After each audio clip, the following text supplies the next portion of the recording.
Now we will discuss how to find the global maximum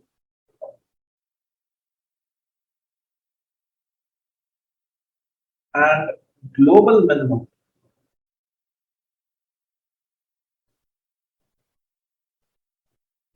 Global maximum and global minimum on an interval, a closed interval.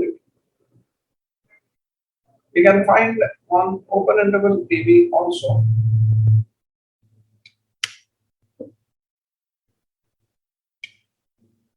So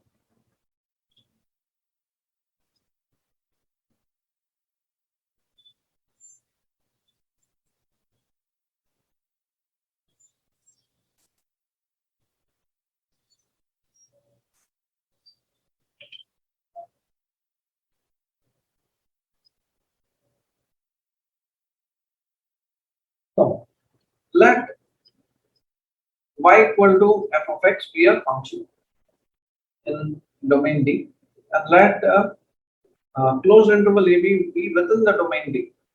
Alright, so all points within the closed interval are within the domain.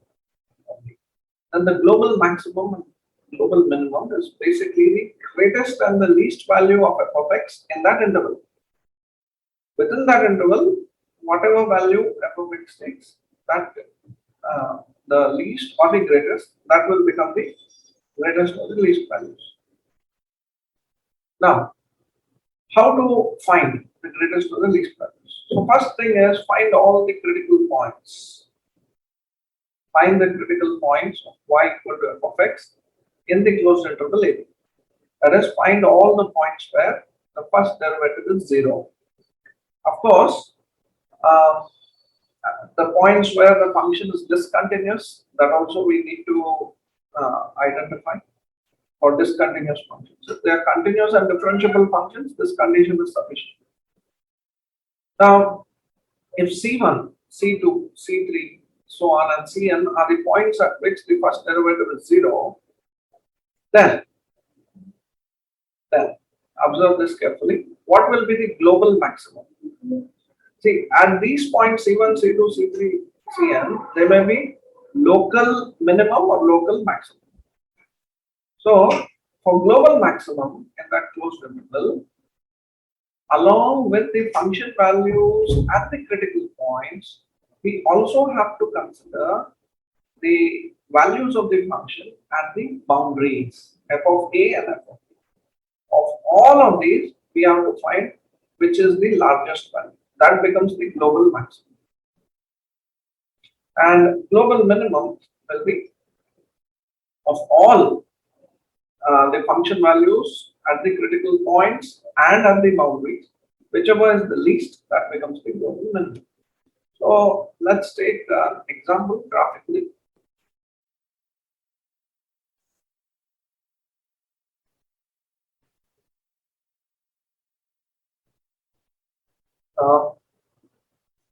Let us take a function like this.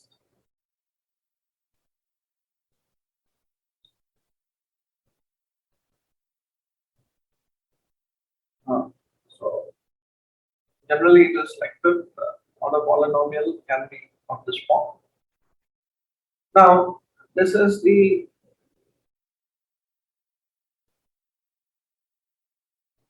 boundary A and B. Now if we look at the critical points where the derivative is 0 are 4 points. 4 points where the tangents are horizontal.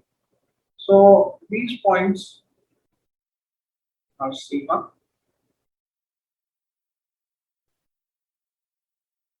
C2, C3, and C4.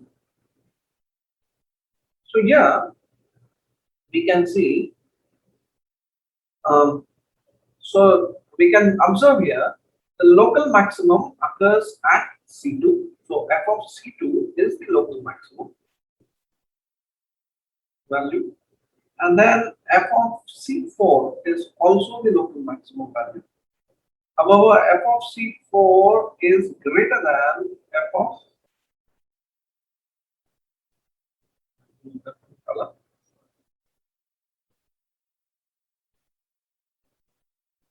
f of C4 is greater than f of C2. This is f of C2, this value. But you can see that f of A is greater than f of C4 also. So, if we consider this closed interval AB, although f of C4 is the greatest of the uh, values at the critical points, but because of the interval under consideration, at the boundary we see that the function has largest value. Now, similarly, the minimum from amongst the critical points, we can see that this f of C3 is the least value. However, f of B is lying, the value is lower than f of C3. So here we can see that f of A is the greatest value, f of B is the greatest value, although the critical points there are 4 critical points. None of the critical points you get the global maximum or global minimum. So this can happen. It can so happen that within the interval, the maximum point will be, suppose the interval chosen is C1 to B. From C1 to B, which is the global maximum from the interval C1 to B. The global maximum in that case will be f of C4. Okay, because at C1 the function is small, and here this within that particular interval, this is the largest value. And similarly, if we take the interval A to C4, then the least value will be f of C3. It will not be f of B because B is not in the consideration. So, now what to do if we have an open interval? This is little tricky.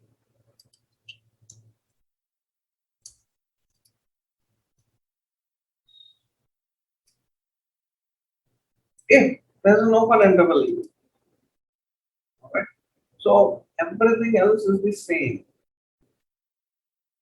We find the critical points, and at the critical points, amongst the critical points, we find the greatest and the least value. Up to this, so we omit because A and B are not included within the interval. It's an open interval. So f of A and f of B are not a consideration. Anyway, so amongst the critical points, we find M, capital M, which is the maximum of all the function values at the critical points, and small m, which is the least of all the function values taken at the critical points. So, capital M is the largest value among all of f of C1, f of C2, f of C3, so on, and small m is the least among f of C1, f of C2, f of C3, so on. Now, if when we approach the boundaries, limit extends to a plus at the left boundary of the function, and limit of the function extends to b minus at the right boundary. If both of these limits values are lesser than capital M, then the global maximum is capital M. Alright. If any one of them is greater than M, then the function does not possess a global maximum. Let us look at this example. Alright. Here, what is M? m is maximum of f of c1, f of c2, f of c3, f of c4. And capital L amongst these four, the largest value is f of c. This is maximum. Now, we can observe, now A and B are not included. However, point just next to A, to the right of A, is included. Point just to the left of B is also included because it's an open interval. So, what we have to study is, we have to see as x tends to A plus, what value does the function tend to? So, here we find that limit x tends to A plus f of x, this value is larger than, so naturally it is tending to this value f of a, it is tending to that, and that is larger than n f of c, and this one is lesser, limit x tends to b minus f of x is less than m. So this part is okay. So this ensures that m is maximum. But however, this part says that there are values of the function greater than m. So which value? Let us say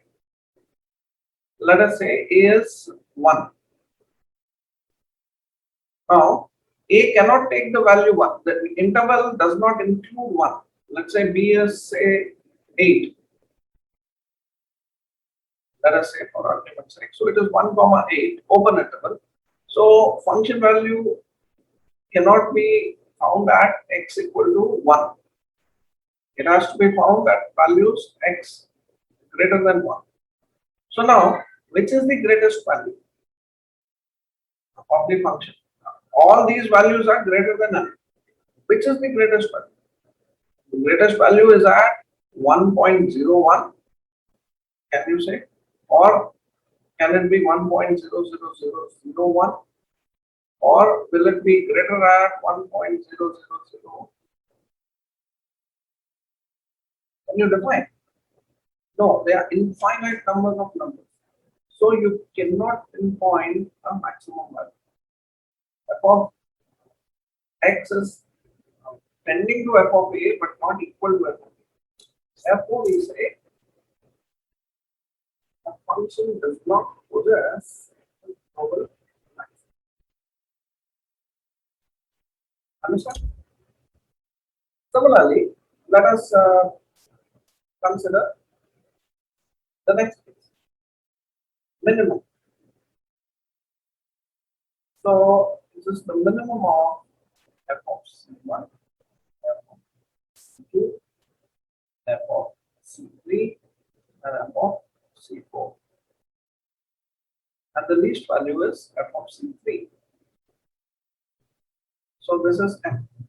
Now, when you take the left hand limit, right hand limit at a and left hand limit at b, let us see what happens.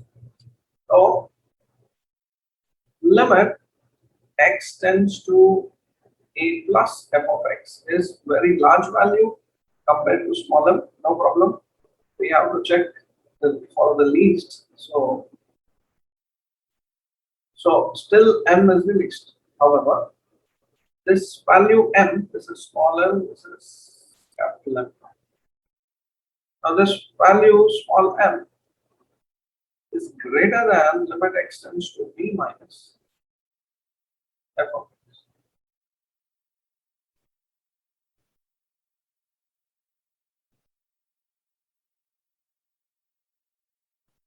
So This is the least value. So least cannot be defined again. Again, in this particular case, the least cannot be defined. So which will be the least? For x equal to 7.9, no, between 7.9 and 8, the infinite numbers. Between 7.999 and 8, they are infinite numbers. Between 7.99999 and 8, they are infinite numbers. So you cannot define a particular value of function which is the maximum. That's why in such a case we say it does not possess a global minimum. However, if small m were to be lesser than both the limits, then global minimum exists. That will be it. Okay, so this was about global maximum and global minimum.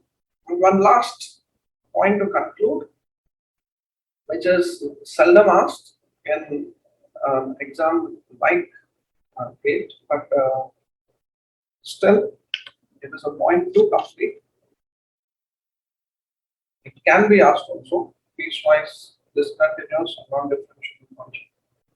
So for discontinuous functions or non-differentiable functions, the derivative test cannot be applied. That is wrong. So at critical points, the basic definition or the functional definition has to be applied. Not the first derivative test or the second derivative test. Neither first nor second. We have to apply the functional definition. F of a greater than or equal to a plus h greater than or equal to a minus h for maximum. And f of a less than or equal to f of a minus h and less than or equal to f of a plus h. That we define.